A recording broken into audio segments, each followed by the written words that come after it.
अब ताई दुनिया में अहंकार हो गई। देख माटी के खिलौना सन हो गई।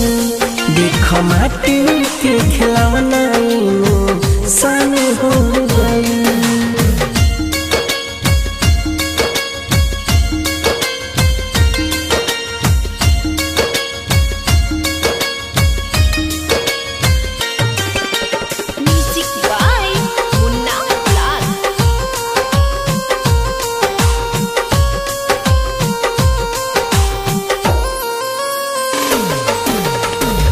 बाहरी समैया कैसन दिन देखावता। चीतों के आगे नहीं बेटा वाला गावता।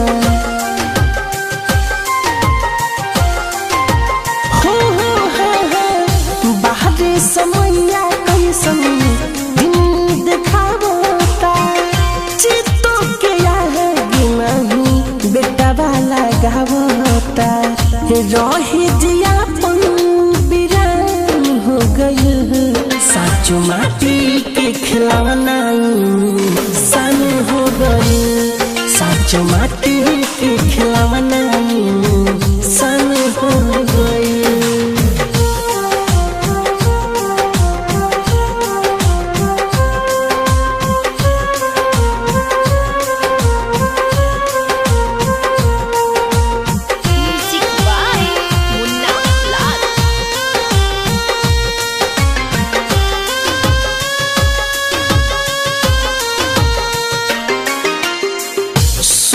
सिकंदर धीरज बाका कसूर हो। आपन ही लोग मिठू हो जाता दूर हो।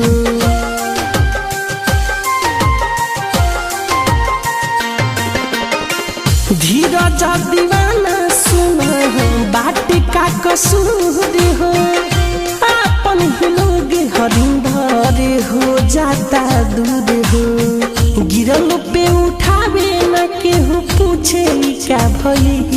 देख माटी के खिलौना सन हो गई।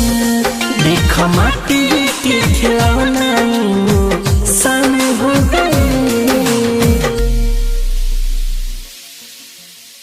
RCM म्यूजिक न्यू ऐप अभी डाउनलोड कीजिए हमारे गूगल प्ले स्टोर से और पाए भोजपुरी लोकगीतों का एक से बढ़कर एक ऑडियो वीडियो सॉन्ग बिल्कुल मुफ्त।